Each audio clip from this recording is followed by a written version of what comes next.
ध्वनिर्वर्णापदं वाक्यमित्यास्पदचतुष्टयम् यस्याः सूक्ष्मादिभेदे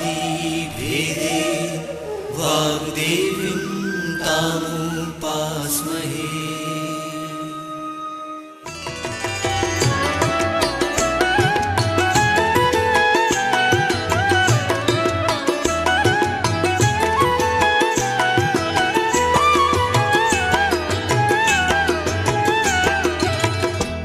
मध्य प्रदेश भोज मुक्त विश्वविद्यालय का इलेक्ट्रॉनिक माध्यम निर्माण और शोध केंद्र EMPRC प्रस्तुत करता है समाजशास्त्र विषय पर आधारित ध्वनि कार्यक्रम कार्ल मार्क्स का वर्ग संघर्ष और अतिरिक्त मूल्य का सिद्धांत। ये कार्यक्रम MA समाजशास्त्र के प्रथम वर्ष के विद्यार्थियों के लिए प्रथम प्रश्न पत्र शास्त्रीय एवं आधुनिक समाजशास्त्रीय सिद्धांत की दूसरी इकाई पर आधारित है। इस कार्यक्रम की विषय विशेषज्ञ हैं डॉक्टर माधवी लता दुबे। कार्यक्रम का ध्वनि मुद्रण, संपादन और प्रस्तुतिकरण किया अमर बहादुर यादव ने। तो आइए साथियों, सुनते हैं ध्वनि कार्यक्रम कार्ल मार्क्स का वर्ग संघर्ष और अतिरिक्त मूल्य का सिद्धांत।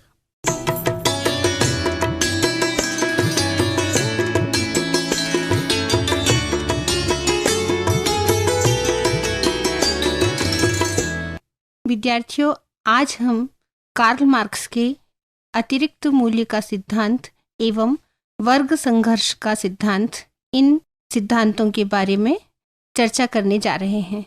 पिछले व्याख्यानों में आप कार्ल मार्क्स के सामाजिक परिवर्तन सिद्धांत, द्वंद्वात्मक भौतिकवादी सिद्धांत को समझ चुके हैं। इन सिद्धांतों के माध्यम से यह बात स्पष्ट हो जाती है कि कार्ल मार्क्स का चिंतन आर्थिक विचारों के इर्द गिर्द घूमता है, अर्थात उन्होंने समाज को, सामाजिक परिवर्तन को समझाने में जिन बुनियादी विचारों को लिया, उनमें आर्थिक क्रियाओं में परिवर्तन प्रमुख है। आज हम अतिरिक्त मूल्य का सिद्धांत, जो कि मार्क्स के बुनियादी सिद्धांतों में एक माना जाता है, की चर्चा कर रहे हैं।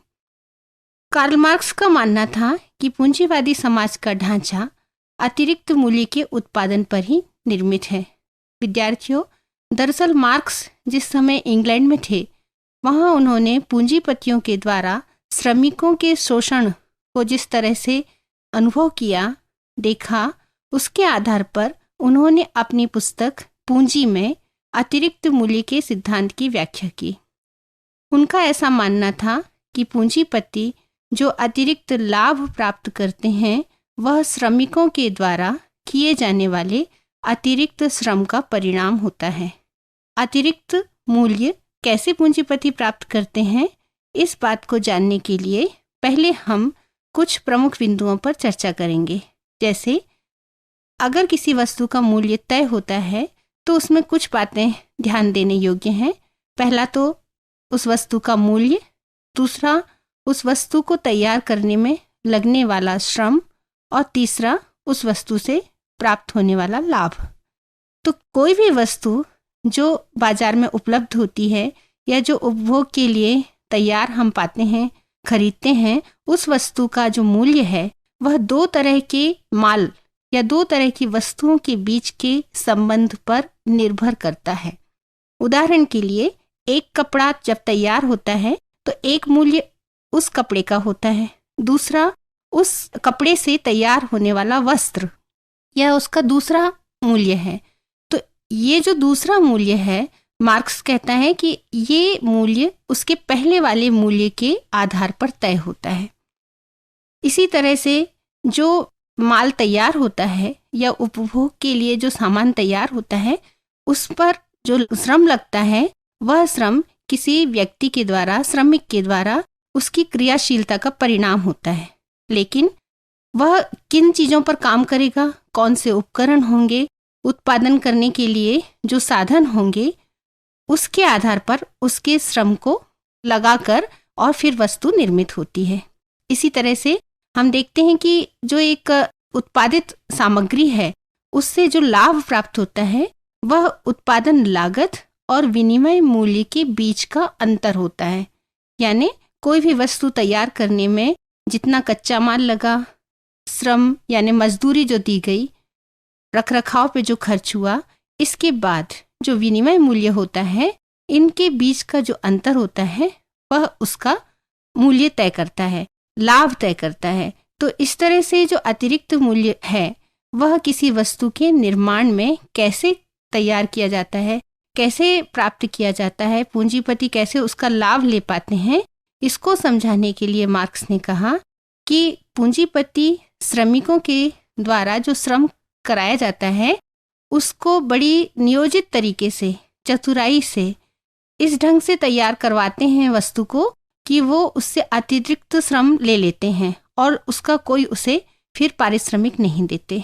उदाहरण के लिए, यदि एक श्रमिक पूरा दिन काम करने में, मान लीजिए किसी एक वस्तु का जो निर्माण कर रहा है उसकी सिर्फ 4 मद तैयार कर पाता है, तो इस 4 मद के हिसाब से उसको दिन का पारिश्रमिक दे दिया जाता है। लेकिन पूंजीपति मांग के हिसाब से उस वस्तु की मात्रा बढ़ा देते हैं उत्पादन की। तो जब मांग के हिसाब से उत्पादन की मात्रा बढ़ेगी तो पूंजीपति श्रमिकों से अतिरिक्त समय में श्रम करवाकर और उस उत्पादन को अपने लक्ष्य तक ले जाते हैं। बदले में जो श्रमिक है उसे अतिरिक्त मूल्य प्रदान नहीं करते, अतिरिक्त मजदूरी प्रदान नहीं करते। देखिए कैसे, उदाहरण के लिए हम फिर से इस बात की चर्चा करें कि कोई भी वस्तु के निर्माण में मान लीजिए उसका जो लागत मूल्य है वो 40 रुपये है, मशीनों पे रख रखाव 20 रुपये, मजदूरी 20 रुपये, इस तरह से 80 रुपये हुए। और जब पूंजीपति ने उसे बेचा तो वो वस्तु 100 रुपये में बिकी, तो जो 20 रुपये एक्स्ट्रा है वह पूंजीपति के पास जाता है, क्योंकि उत्पादन के साधनों पर पूंजीपति का स्वामित्व है। मजदूर के पास अतिरिक्त कोई चीज नहीं है, सिर्फ उसका श्रम है जो वह उस वस्तु के निर्माण में लगा देता है। अब यदि एक मजदूर एक दिन में निर्धारित समय में 3 या 4 वस्तुएं तैयार कर पाता है, तो पूंजीपति क्या करते हैं कि अतिरिक्त मूल्य प्राप्त करने के लिए 2 तरह से समय को बांट देते हैं, या तो निरपेक्ष समय या सापेक्ष समय।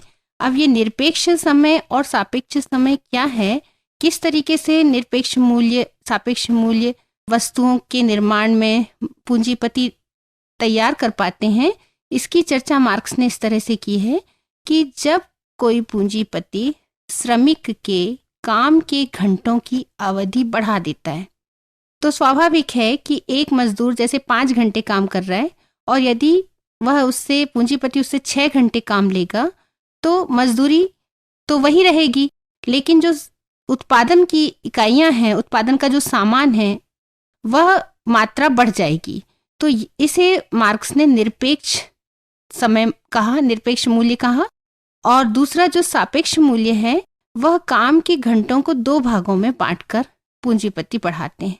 ये किस तरह से, यदि श्रमिक दिन भर के लगातार काम से थक जाता है तो पूंजीपति उसे एक नियोजित प्रक्रिया के माध्यम से लालच देकर उसके दिन के काम को 2 अवधि में बांट देते हैं। पहले आप 4 घंटे काम करिए, 1 घंटे का रेस्ट मिलेगा, फिर वापस 4 घंटे। इस तरह से जो बीच में मजदूर को समय मिला, इसमें वह फिर से नए सिरे से काम करने के लिए तैयार हो गया। तो कुल मिलाकर पूंजीपति नियोजित रणनीति के तहत समय को बढ़ाकर, समय को 2 भागों में बांटकर अतिरिक्त श्रम ले लेते हैं और श्रमिक को इस अतिरिक्त श्रम के बदले में कोई मजदूरी प्राप्त नहीं होती। इस तरह से पूंजीपति अधिक लाभ प्राप्त कर लेते हैं, जबकि मजदूर की मजदूरी वही रहती। इसलिए मार्क्स ने कहा कि श्रमिक, दुनिया में तुम्हारे पास खोने के लिए कुछ नहीं है, सिर्फ तुम एक हो जाओ ताकि पूंजीपतियों से विरोध कर सको। जब मार्क्स ने इस बात का आह्वान किया, उसके पीछे उसका जो उद्देश्य था वह यह था कि वह श्रमिकों और पूंजीपतियों के बीच के जो संबंध हैं, उत्पादन के जो संबंध हैं, इनमें शोषण की प्रक्रिया को खत्म करना चाहता था।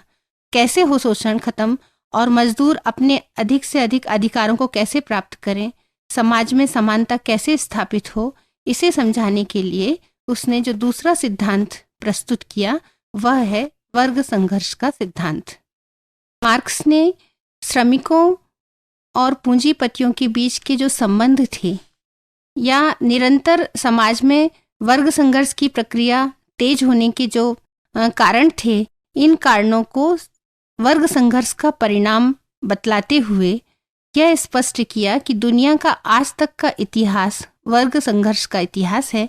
इस तरह से मार्क्स ने सामाजिक परिवर्तन को वर्ग संघर्ष की एक प्रक्रिया का परिणाम माना और इसे अपने ग्रंथ पूंजी, साम्यवादी घोषणा पत्र और राजनीतिक अर्थव्यवस्था की समालोचना में उल्लेख किया। वर्ग संघर्ष की प्रक्रिया क्या है, क्यों जन्म लेती है, यह प्रक्रिया कैसे समाज में घटित होती है, इसके बारे में मार्क्स ने यह बतलाया कि समाज में जो प्रमुख चीज है वह है उत्पादन प्रणाली, उत्पादन के संबंध। उत्पादन के साधनों पर जिस वर्ग का स्वामित्व होता है वह जिनके पास स्वामित्व नहीं है उनका शोषण करते हैं। जब यह बात अपने वर्ग की चेतना में या वर्गीय चेतना के माध्यम से समूह में एकता के रूप में परिलक्षित होती है, तब समाज में वर्गों में एकता बढ़ जाती है और फिर जो साधनहीन वर्ग है वह साधन संपन्न वर्ग के विरुद्ध संघर्ष की प्रक्रिया में शामिल हो जाता है। यह वर्ग संघर्ष की जो प्रक्रिया है वह क्यों होती है, इसके लिए मार्क्स ने बतलाया कि वर्ग संघर्ष समाज में इसलिए होंगे क्योंकि समाज में वितरण में द्वंद्व होगा। अर्थात वर्ग जो है वह एक समान परिस्थिति का समूह होता है और उसके अपना एक आधार होता है, जीविका का भी एक आधार होता है, सामाजिक जो उसके आधार होते हैं वह निश्चित होते हैं। लेकिन जब एक वर्ग किन्हीं चीज़ों से वंचित हो जाता है और दूसरा वर्ग उपभोग की सारी चीज़ों पे अपना अधिकार रखता है, तो इस तरह के जो असमान वितरण से द्वंद्व की प्रक्रिया जन्म लेती है वह समाज में असमानता को बढ़ा देती है। और यह असमानता जब लोगों को संचार के माध्यम से समझ में आने लगती है तब वे इकट्ठे हो जाते हैं, उनमें वर्ग चेतना का विकास हो जाता है। जैसे पूंजीपति निरंतर संगठित होकर इस बात का प्रयास करते हैं कि वे श्रमिकों को दबाएं और श्रमिक निरंतर इकट्ठे होकर इस बात का प्रयास करते हैं कि उन्हें और अधिकार प्राप्त हों। तो जब ये चेतना इकट्ठी होती है, मतलब मार्क्स का कहना यह था कि वर्ग सिर्फ समान परिस्थिति से तैयार नहीं होते, बल्कि वर्ग सामूहिक रूप से तैयार तब होते हैं जब उनकी चेतना एकत्र हो जाती है। चेतना के माध्यम से जब सब संगठित हो जाते हैं तब वे आपस में एक दूसरे का विरोध करने की स्थिति में आ पाते हैं।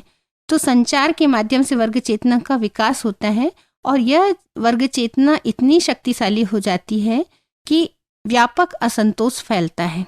यह असंतोष क्यों फैलता है, उसके पीछे मार्क्स का कहना यह था कि उत्पादन के साधनों पर चूंकि स्वामित्व नहीं होता और शोषण की प्रक्रिया तीव्र हो जाती है, तो ऐसे स्थिति में मजदूर इकट्ठे हो जाते हैं। सारे मजदूर इकट्ठे होकर अपने अधिकारों की मांग करने लगते हैं और पूंजीपति उसे रोकने का प्रयास करते हैं।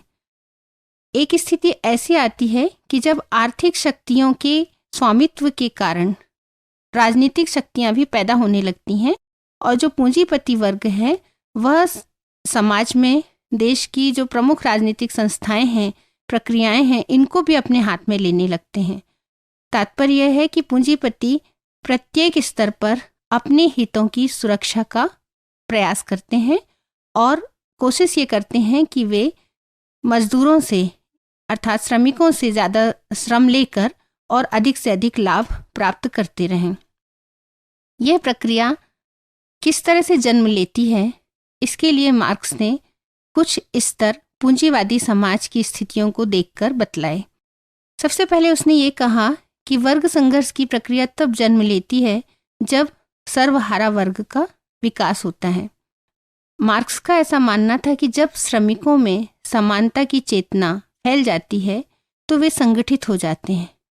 उनके अपने व्यक्तिगत हित नहीं होते, उनके बीच की आपसी प्रतिस्पर्धा खत्म हो जाती है और वे मिलकर पूंजीपतियों के विरोध में संगठित हो जाते हैं। जब ये स्थिति निर्मित होती है तब सर्वहारा वर्ग विकसित हो जाता है। सर्वहारा वर्ग का विकास क्यों होता है, इसके लिए मार्क्स का कहना था कि जब सर्वहारा वर्ग यह समझने लगता है कि संपत्ति का महत्व बहुत ज़्यादा है, क्योंकि जो उत्पादन के साधन हैं वे बगैर पूंजी के तैयार नहीं होते, और वो पूंजी चूंकि उनके पास नहीं है इसलिए पूंजीपति उनका शोषण करते हैं। तो संपत्ति के महत्व को समझने के बाद उस स्थिति में स्वयं अपनी स्वामित्व को बढ़ाने के लिए, अपने अधिकारों को प्राप्त करने के लिए वे मांग तैयार करते हैं, और यही कारण है कि वे संपत्ति के बढ़ते हुए महत्व से परिचित हो जाते हैं। मार्क्स कहता है कि ऐसी स्थिति में आर्थिक शक्ति के माध्यम से राजनीतिक शक्ति पैदा होती है। जितनी भी संस्थाएं हैं, राजनीतिक संस्थाएं, पुलिस, न्यायालय, इन सारी चीज़ों पर पूंजीपति अपना अधिकार रखने लगते हैं, और एक ऐसी स्थिति आती है जब समाज में वर्गों का ध्रुवीकरण हो जाता है। एक तरफ वे लोग होते हैं जो साधनहीन हैं, और एक तरफ वे होते हैं जो साधन संपन्न हैं।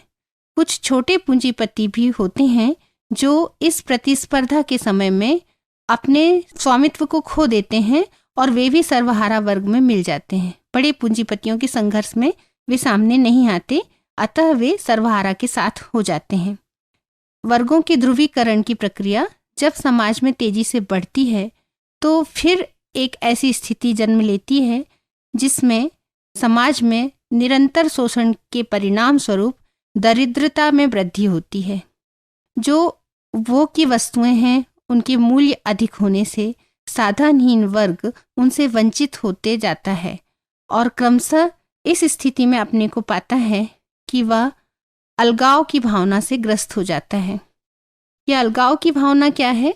इसके लिए मार्क्स ने इस बात को स्पष्ट किया कि जो श्रमिक उद्योगों में काम करते हैं उनके कार्य की दशाएं, मशीनें जब पुरानी पड़ जाती हैं, उनकी मरम्मत ठीक से नहीं होती, उनकी मजदूरी नहीं बढ़ाई जाती, तब वे अपने निरंतर श्रम के कारण और जो दशाएं हैं, अमानवीय दशाएं जिनमें वे काम करते हैं, उनसे एक ऐसी मानसिक दशा निर्मित होती है जिसमें उनका असंतोष बढ़ जाता है, और वे अपने आप को काम की एक वस्तु के रूप में मानने लगते हैं।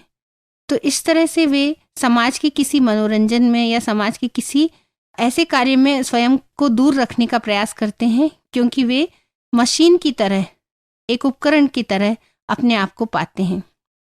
तो निराशा की यह स्थिति अलगाव की स्थिति है। ऐसी स्थिति में मजदूर जब अपनी समानता की चेतना से ज़्यादा संलिप्त हो जाते हैं, तब वे एकत्र होकर विरोध की प्रक्रिया पूंजीपतियों के विरोध में बढ़ाएंगे, ऐसा मार्क्स का मानना था। और इसका परिणाम क्रांति होगी। क्रांति हिंसक भी हो सकती है, क्योंकि सर्वहारा वर्ग एकत्र होकर पूंजीपतियों के पास जो साधन है, जो स्वामित्व है, उसको खत्म करके एक ऐसे समाज का निर्माण करना चाहता है जिसमें सब बराबर हों। अर्थात सबके पास समाज में उत्पादन के साधनों का जो स्वामित्व से वर्गों का जो विभाजन है वह खत्म हो जाए और समानता की स्थिति निर्मित हो। एक नई विचारधारा के आधार पर सामाजिक संरचना को नए सिरे से तैयार करने की प्रक्रिया में जुट जाते हैं। और अंत में मार्क्स का ऐसा मानना था कि सर्वहारा वर्ग का उदय हो, अधिनायकत्व उदय के रूप में सामने आएगा, और इस स्थिति में उत्पादन का जो साधनों का स्वामित्व है और साधनहीनता है, यह संघर्ष खत्म हो जाएगा, शोषण की प्रक्रिया खत्म हो जाएगी और एक नए समाज का निर्माण होगा। इस तरह से विद्यार्थियों, मार्क्स ने जो वर्ग संघर्ष की प्रक्रिया को समझाया, उसमें खास बात यह थी कि शोषण की प्रक्रिया इसलिए ज़्यादा तीव्र होती है क्योंकि उत्पादन की जो प्रणाली है उसमें उत्पादन के संबंधों में एक तरफ वह वर्ग है जिसके पास कोई आधार नहीं है, और दूसरी तरफ वह वर्ग है जो साधन संपन्न है। इस पूरी प्रक्रिया में लाभ का हिस्सा चूंकि पूंजीपति के हिस्से में जाता है तो वह निरंतर बड़ा होते जाता है, और दूसरी तरफ जो श्रमिक है वह अपनी उसी स्थिति में बना रहता है। इस तरह से साधनहीनता उसे समाज की सुख सुविधाओं से वंचित कर देती है और उसके हाथ में निराशा आती है। इसलिए मार्क्स का कहना है कि संगठित होकर सामूहिक चेतना के माध्यम से, वर्ग चेतना के माध्यम से एक वर्ग दूसरे वर्ग का विरोध करता है। इस पूरी प्रक्रिया को उसने सामाजिक परिवर्तन की प्रक्रिया के रूप में स्वीकार किया।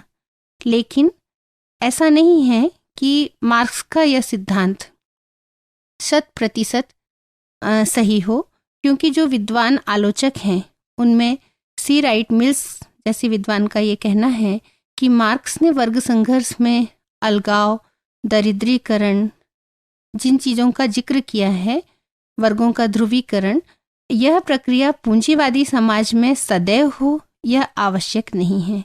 इसी तरह से एक प्रमुख अर्थशास्त्री रोस्टोव का ये मानना था कि समाज में परिवर्तन होता है, आर्थिक कारणों के माध्यम से भी परिवर्तन होता है। आदिम समय से उच्च उपभोग की स्थिति तक समाज आगे बढ़ा, लेकिन उसमें संघर्ष नहीं था। समाज का जो विकास है वह सहयोग का परिणाम है। मार्क्स ने आर्थिक कारकों के अलावा जो सामाजिक परिवर्तन में और दूसरे कारक हैं उनका भी उल्लेख होना चाहिए, वह नहीं किया। लेकिन इसके बाद भी इस चीज़ से इनकार नहीं किया जा सकता कि वितरण में द्वंद्व और आर्थिक उत्पादन प्रणाली जो है वह उत्पादन के संबंधों को तय करती है और निश्चित रूप से सामाजिक संबंधों को प्रभावित भी करती है। इसलिए मार्क्स के वर्ग संघर्ष के सिद्धांत का अपने आप में एक महत्व है। विद्यार्थियों, अभी हमने जिस सिद्धांत की चर्चा की उसमें हमने देखा कि मार्क्स का ये मानना था कि वर्ग संघर्ष की प्रक्रिया पूंजीवादी समाज में तेज हो जाती है। उसकी वजह यह है कि पूंजीपति श्रमिकों का शोषण करते हैं। शोषण की यह प्रक्रिया क्यों जन्म लेती है, इसके लिए मार्क्स का यह मानना था कि जब सामूहिक चेतना में वृद्धि होती है और श्रमिक इस बात से अच्छी तरह से अवगत हो जाते हैं कि उनके द्वारा अतिरिक्त श्रम के माध्यम से पूंजीपति अतिरिक्त लाभ प्राप्त कर रहे हैं और उत्पादन के साधनों पर स्वामित्व होने के कारण वे श्रमिकों का शोषण कर रहे हैं, तब वर्ग संघर्ष की प्रक्रिया पूंजीवादी समाज में तेज हो जाती है। वर्ग संघर्ष की प्रक्रिया जन्म क्यों लेती है, इसके पीछे जो कारण हैं उसकी हमने चर्चा की कि समाज में जब वितरण में द्वंद्व होता है, वर्ग चेतना का विकास हो जाता है और इसके परिणाम स्वरूप असंतोष जब बढ़ जाता है, तब एक सामूहिक शक्ति के माध्यम से संघर्ष की प्रक्रिया तीव्र हो जाती है। यह प्रक्रिया किस स्तर पे आगे बढ़ती है, इसके लिए मार्क्स ने जिन बिंदुओं को स्पष्ट किया उसकी चर्चा हम पूर्व में कर चुके हैं। पुनः इस बात पर आपका ध्यान केंद्रित करना चाहेंगे कि सबसे पहले सर्वहारा वर्ग का विकास होता है, अर्थात असंगठित श्रमिक संगठित होकर व्यक्तिगत हितों को छोड़कर सामूहिक चेतना के माध्यम से पूंजीपतियों के विरुद्ध प्रतिस्पर्धा में शामिल हो जाते हैं।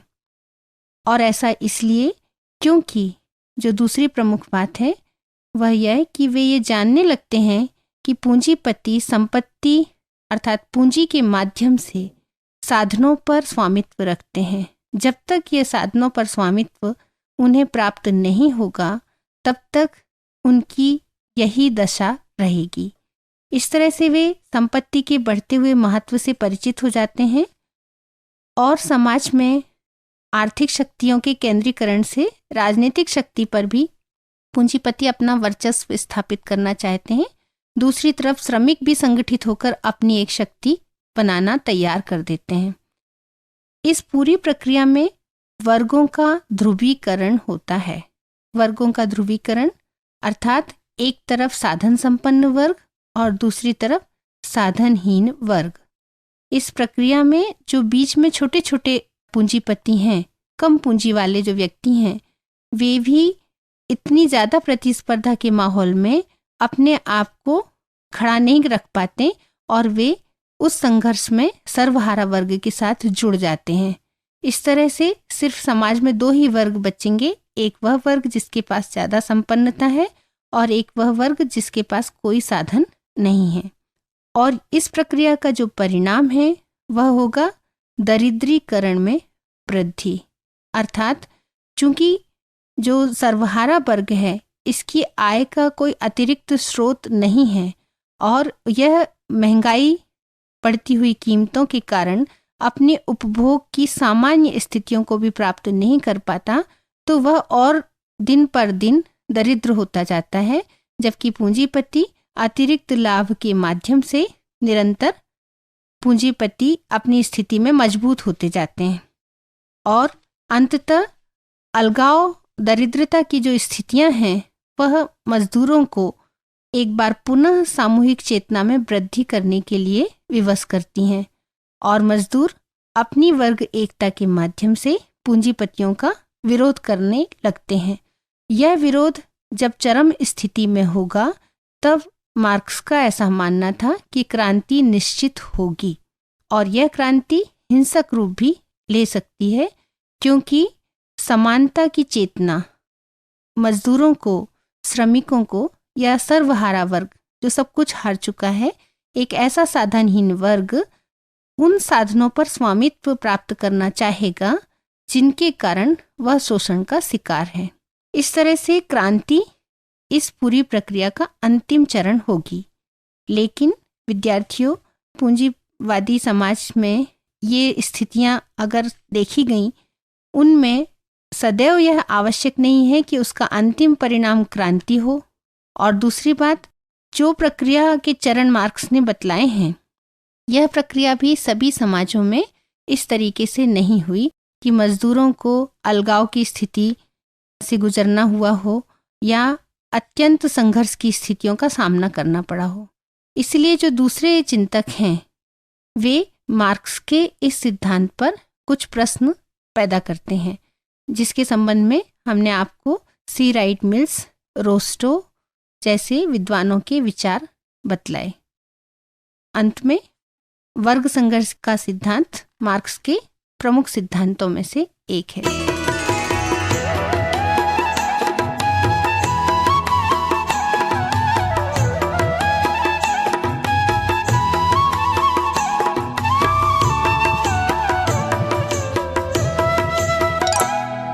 अभी आप सुन रहे थे समाजशास्त्र विषय पर आधारित ध्वनि कार्यक्रम कार्ल मार्क्स का वर्ग संघर्ष और अतिरिक्त मूल्य का सिद्धांत।